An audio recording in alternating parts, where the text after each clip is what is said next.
Good morning, good afternoon, or good evening, my fine friends.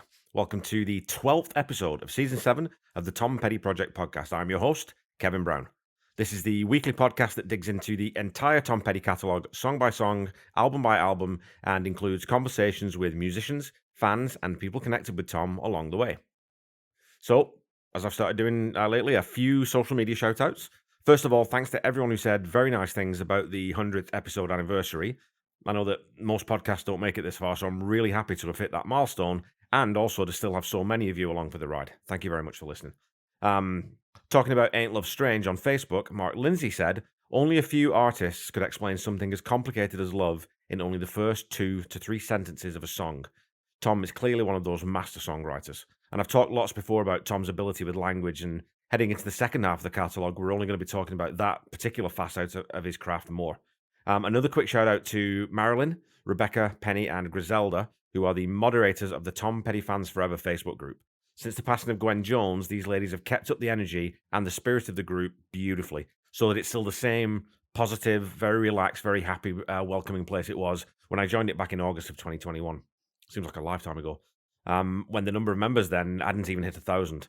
It's over 2,000 now, and it's still kept its sort of family sense of fun that drew me in when I joined it. So if you're a Petty fan and you're on Facebook and you're not in that group, go give it a look up. It's a great group to be a part of.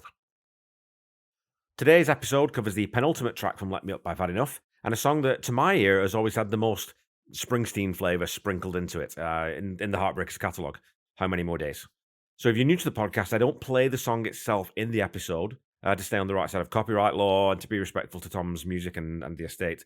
So there's a link in the episode notes to go listen to the song before we dig in.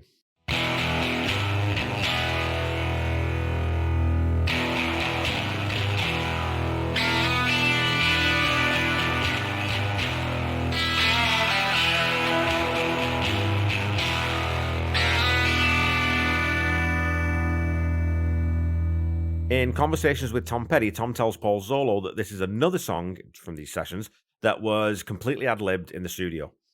He then relays a wonderful anecdote about the Heartbreakers' wardrobe lady, Queenie, real name Linda Bircher.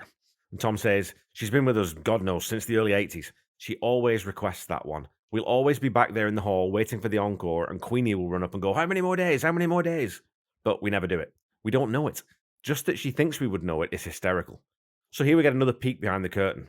Not every band remembers every song they ever did, especially something that's old. If it's 10, 15, 20 years later, they're not going to remember all the songs they ever wrote. But, maybe it's not quite as crazy as Tom thinks, because of the 10 times the Heartbreakers played this song live, it was part of the encore at least 3 times. And it was the second song in the set 4 other times. So, Queenie might have got a wish, you never know. How Many More Days is one of 3 songs on this album that fades in. It's a production technique you rarely hear these days. And, when you're ad-libbing songs live in the studio, it could just be that there were a few bars of everyone getting into the right groove, maybe how we hadn't noticed what key they were in or something. So they play for a little bit and then they just slide in and cut that out at the beginning. So the song fades straight into the verse pattern on that single A-sharp chord. Immediately, the rhythm of the song is established. Stan Lynch is keeping straight time in the drums, playing a 4-on-the-floor kick pattern, that is to say, playing the kick drum on every beat of the bar, with the snare on the 2s and 4s, so that backbeat again. And unless there's some additional percussion in there, which I don't think there would be, given the way Tom describes this one to Paul Zollo, Stan's doing some subtly tasty work on his hi-hat, so playing a nice ta-ta-ta triplet pattern. It's mixed fairly low, so it's kind of hard to hear, but at this point, that's what it sounds like to me. Howie Epstein is sitting on the root notes on the bass guitar, filling out the bottom end of the rhythm section. Tom is playing nice open chords in that right channel, while Mike slides all over the lead in the left. With Benmont adding in both organ and piano, we're getting a big wall of sound sonic approach on this one. So while the 1-chord verse could be repetitive, there's actually quite a lot going on. When the first chorus comes along, we get that welcome major 4th, 5th change. And this is also when Benmont's piano takes over melodically, as it has done in a couple of other spots on this album. This is also where I get a really strong Springsteen vibe, because that piano is really high in the mix, and Ben's playing those big, full, suspended chords over the root notes. It just really reminds me of the way Springsteen likes his piano to sound. Even through the verses, Benmont's playing those, the suspended notes lower on the keyboard in the left channel. And what's cool is, when he moves that piano lick into the higher octaves during the chorus, the mix is then switched over to the right channel. So that's a nice little bit of production to give the song just a little bit more width. The chorus is a very simple repeated line, how many more days till I see you again? And even this kind of reminds me of the boss. It's got a very rustic simplicity to it, and it's the piano that soars over top of it. You can also hear the difference between Howie and Ron Blair in this section, as Howie sits deep, deep, deep in the pocket and plays just the root notes on those low strings, where Ron would almost definitely have slid up to play some octave notes and sort of played around the octave a little bit more. In the second verse, we get a little change up from Stan, who plays the kick on the 3 and 4 rather than just the 3 4 of every second bar. So it's ba ba ba instead of ba ba. Right, so on the fourth, it's on the fourth beat of every second bar. And listening to the very slight space when the second chorus comes in, I actually don't think that Stan's playing a broken triplet. Now it sounds more like it's a tambourine that's been overdubbed later. But these are mysteries we may never get to the bottom of. We go into the second chorus, and there's something I find really, really interesting here. If you listen around the 104 to 106 mark, you can hear what sounds like a second piano part come in on the left channel over top of the piano on the right channel. So I don't think that's Benmont playing two-handed way up on the higher end of the keyboard. Two reasons. First of all, there's still an organ track playing. So Benmont almost always plays organ left and piano right, because he's going to lead with his right and he's just going to keep the chords going with the left on the organ, ordinarily. And the second part you hear sounds like it's playing across the same suspended chords, which you just wouldn't play that way. So either that was a mistake during the mixing process that they missed, or one that they thought, hey, you know what, that actually sounds kind of cool. Either way, it's something that jumped out at me and I thought I'd comment on it. We're now 1 minute and 10 seconds into the song, and we've had 2 verses and 2 choruses. There's no stopping now, though, and we get a trademark Stan Lynch snare fill to lead us into the bridge. And this is where Howie steps up an octave on the bass and plays around the root notes more rather than sticking to them religiously. This middle 8 is actually middle 16 and starts on the -6 before going to the root A sharp on the first round of 8 bars, then transitioning between that -6 and then the major 5th to end this section. We also get a bar where the drums cut out here, as Tom sings, "Whoa, yeah, yeah." This is another Springsteen staple, and I don't mean to beat that idea to death, but hanging the bridge on that 5th for 4 bars like that, man, it just really sounds like it was born on Ean Street to my ears. And that's not to say it's not effective. It's just a motif that doesn't crop up very often in the Heartbreakers catalogue.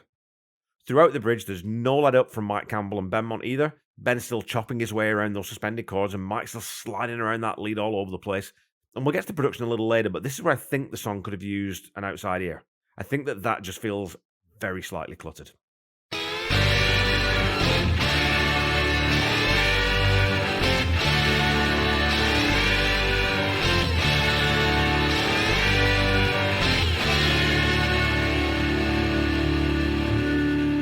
All right, folks, it's time for some petty trivia. Your question from last week was this. In the song Cool Dry Place, which instrument does Tom not sing about having? Is it A, harmonicas, B, trombones, C, trumpets, or D, mandolins? Well, in the song, Tom inventories guitars, basses, drums, accordions, mandolins, cymbals, harmonicas, organs, trombones, and of course, Yamaha DX7s. What he doesn't sing about is trumpets. So the answer was C, trumpets. I'm always torn between Cool Dry Place and End of the Line when I'm trying to decide on what my favourite Travelling Wilburys song is. And incredibly, at 3 minutes and 37 seconds, that's the longest track on Volume 3, and the joint third longest song in the Wilburys catalogue.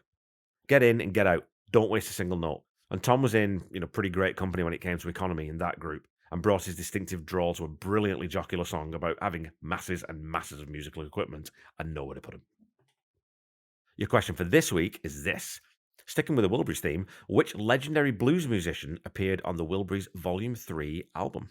Was it A, Eric Clapton, B, Billy Gibbons, C, Peter Green, or D, Gary Moore?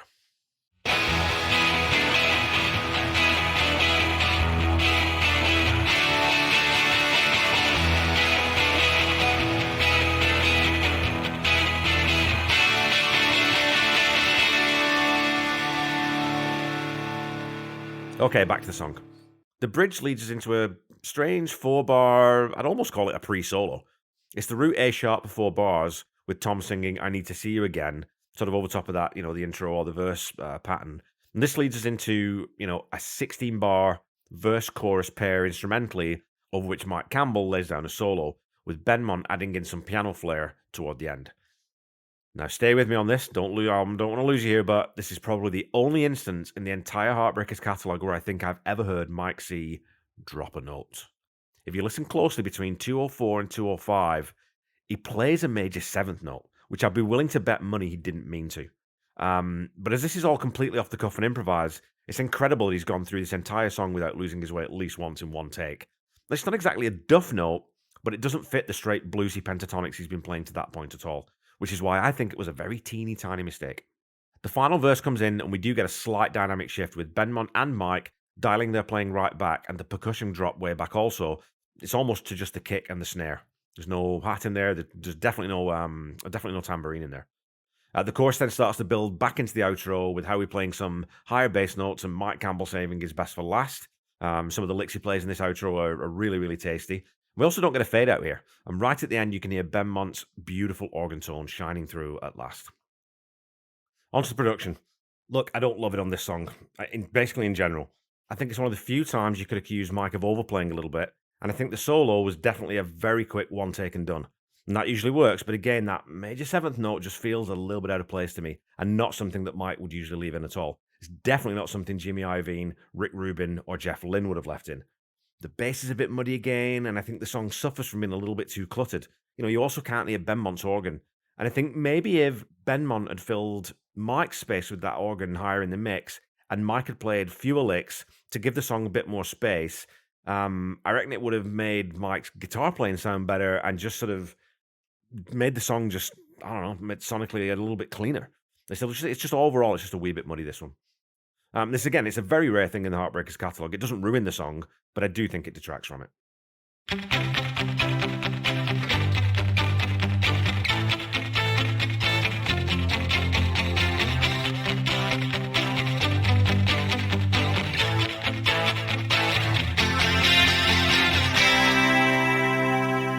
Okay, Pettyheads, that's it for this week. I really enjoyed talking to Ivan Anderson last week, and I hope you enjoyed that episode too. One of the things that really tickled me pink was when he called Listen to Her Heart a little song, then going on to explain very clearly what he meant by that. And that was a moment where I thought, oh man, I wish I'd thought of describing that song that way. How Many More Days is another perfect example of a little song to me. The highlights in this one are Benmont's beautiful bright piano and Tom's excellent lazy drawl delivery. It's a nice little song, a pretty solid album track that could have been elevated, I think, by some better production and maybe a little bit more time in the arrangement, but it has a certain charm to it, and the chorus refrain is irresistibly hummable and catchy. So I'm going to give How Many More Days a safe and solid 6 out of 10. How's that for an alliteration? Please remember that you can continue to support humanitarian efforts in Ukraine in many different ways, and I would urge you to do so if you have the means, as always. There's a link to the Red Cross donation page in the episode notes. The Tom Petty Project is a proud member of the Deep Dive Podcast Network. Go check them out on Twitter at DeepDivePodNet. And again, check out my friend Corey Morissette's podcast. Check out them all. They're all great. And the podcast will rock. That's a Van Halen podcast. He does Backtracks Aerosmith, going through the Aerosmith catalog, and then he has Backtracks theme music where he talks about movies or TV shows and music. And I have been very privileged to be a guest on all three. Again, I'm not too sure if I posted all of them, so maybe I'll do a bit of a post out again this week and start sharing some of the deep dive podcasts for you to catch up on if you've not checked them out already. You can find me on Facebook, Instagram, and YouTube at The Tom Petty Project, and on Twitter at Tom Petty Project. So go follow, like, subscribe, all those things. The same things I say every week. If you haven't done them already, you know what? You're probably not going to, so maybe I can cut some of this out. Keep talking to me on social media. I do love the interaction. I've been a little bit quieter in the last 3 weeks, but I've been a little bit busy with some other stuff. Got a couple of other projects cooking, but I'll be back to more sort of social media engagement and posting, I think, in the next week or so.